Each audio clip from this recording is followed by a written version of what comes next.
This week's Torah portion is Vayikra. We're beginning the book of Leviticus. If you remember last week when we ended the book of Exodus, we wrote about the completion of the Mishkan, of the tabernacle. And this was the place that the Jewish people had constructed according to the exact specifications that God gave Moses to tell the people how to build this structure with all of its vessels and all of the garments that the priests were going to wear inside this temple, this tabernacle. And they finished it. And the end of last week's Torah portion, which was the end of the book of Exodus, we read about the descension, so to speak, of God into this space. So we've created, according to God's exact specifications, a place for God to reside in our midst.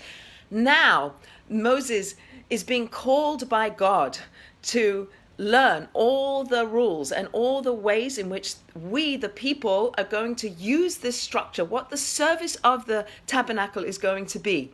And the beginning of this week's Torah portion, the first line in the portion says, "And he called to Moses, and the Lord spoke to him from the tent of meeting." God calls out to Moses, and Moses hears the calling, and then he speaks. Every day we learn there is a bas kol, there's a voice of God that we could tap into. Moses, the most humble of all people, the one who is able to really have that intimate, close relationship to God, the one to whom we look for the personification of humility that could allow God in such that he could hear that call, is something we can all learn from. We can all learn that God's calling each one of us, but can we hear it? And the ticket to Moses being able to hear that message was that he minimized himself, that he had a way in which he understood all of his talents. He understood that he was a leader. He understood all the things, and he didn't really want to be the leader, but God had trust in him, and God called him, and he stood up and said, Hineni, I'll do it. But he didn't take credit for it. He was the vessel through who God could work. And that's something that we could learn from, a way in which we understand what role our ego plays in our lives. How much does it take over, and how much can we minimize it such that we can have an intimate and meaningful relationship with the divine, with the creator of the universe. Moses, when he writes the word Vayikra, which means and God called, and he called, writes the last letter of that word in a smaller than other letters. Small aleph, in order to indicate his humility, in order to indicate that he doesn't see himself as great. He doesn't want people to feel badly that Moses, the most humble of all men, has this intimate, loving, close relationship with God. So he writes it small as a way to maybe minimize to other people this close, loving relationship that he has with God. But we all have the potential for that close, loving relationship with God. And one of the ways in which Moses is showing us to how to have that relationship is to minimize the ego and to minimize the self and to be humble. So that's the first message I want to bring out. Now, Moses is being taught all the ways in which this tabernacle is going to be used.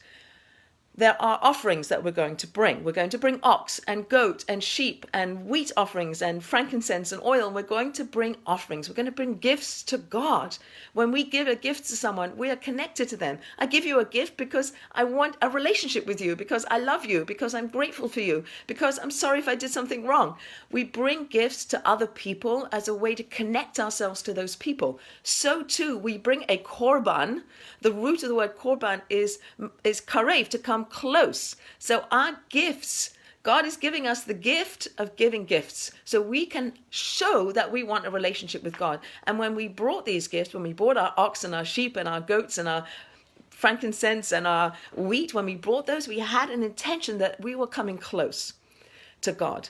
The other thing that we did as we brought our korbanos, as we brought our offerings, was to self-reflect. Who am I? I'm not the animal I'm bringing. I have an animal body, but I'm a soul. And that soul is something I want to focus on.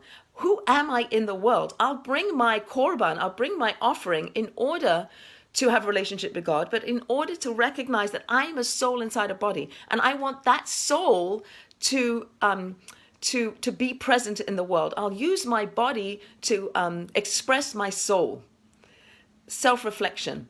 Nowadays, we don't have, obviously, a temple in Jerusalem. We're not bringing those kinds of physical offerings. We're learning about it as we do in the book of Leviticus, which we just started. We're going to learn about it. In that way, we can self-reflect again on who we are and wanting relationship with God. But traditionally, we say that the service in the temple has been replaced by prayer. And prayer is something that we have an intention to do in order to connect to God. Just like when we brought our offerings into the tabernacle, we want a relationship with God. So too prayer is our attempt to have that relationship with God. And prayer is also a reflexive, lehit palel. I examine myself. I self-reflect on myself. I shine light on myself. Who am I in this world? And who do I want to be? Do I want to be humble? Can I be as humble as Moses? Can I listen to the call of God? Can I express my soul in the world and not give in to the animal parts that might pull me away, The other thing that we read in this week in synagogue, we read a special parsha. It's called Parshas Zachor, and we read about the evil Amalek who attacked the Jews from behind, who is the personification of evil in the world. And we must never forget the evil in the world, and we must remember the evil in the world. So we read about Amalek, but then we're going to come to Purim. Next week's going to be Purim. We're going to read about Haman, also evil in the world. And we're now Ukraine, Putin. We're looking at evil. Evil is here in our world, and that's the other direction that mankind can go in. We need to recognize that there is evil and remember there's evil and fight against evil. And not be evil, and take who we are, understand that we're a body and a soul, and use our soul to do good, to be good, to pray, to give money to Ukraine, to do good deeds, to pray for the people, to do anything we can to rise ourselves up from the animal bodies that house our souls and have our soul be that which is expressed. So when we went back to the beginning of this week's Torah portion and we read that God's calling to Moses, Moses hearing the call, Moses is listening to what it is that God's telling him to do, to teach the people how to bring their offerings into the temple, what it is they're bringing, how they're bringing it, what the intention is when they bring these different offerings, and to self-reflect on who we are as people. Are we animalistic or are we holy? And the injunction of this book of Leviticus is to work on ourselves to become a holy people, to be people who are holy. We are created in the image of God. We have a soul that is the breath of God. We have the capacity to use our bodies to do good. When you take the word korban, which is the Hebrew word for offering, you can take the letters of the root of that and you can mix them around and make different words, and they all feed into the same idea. I'm coming close to God. I'm taking the parts of me that are animalistic and I want to put them in the kever, in the grave. I want them to rot because I want to shine a light, beker, and deeply analyze who I am, to recognize I'm not an animal. I am a holy creation of God. I'm a man with a capacity to connect to the divine and to be good. And I'm not an animal. And I need to recognize that there is evil in the world. I need to remember that.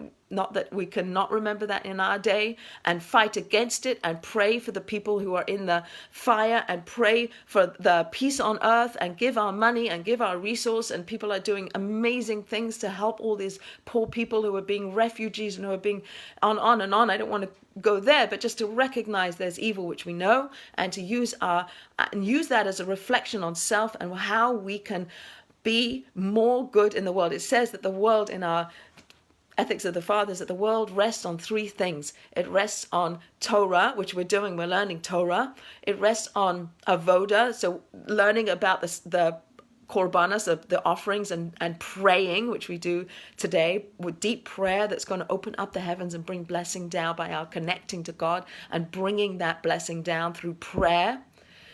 And finally, the third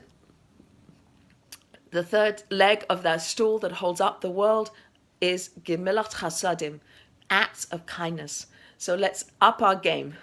Let's do more Torah learning. Let's do more prayer and avoda and learning about who we are as people in this world, and Gemilas Chasadim and acts of kindness. Let's do more of those. And please God, we will prevail. The human, holy people who are created in the image of God will prevail.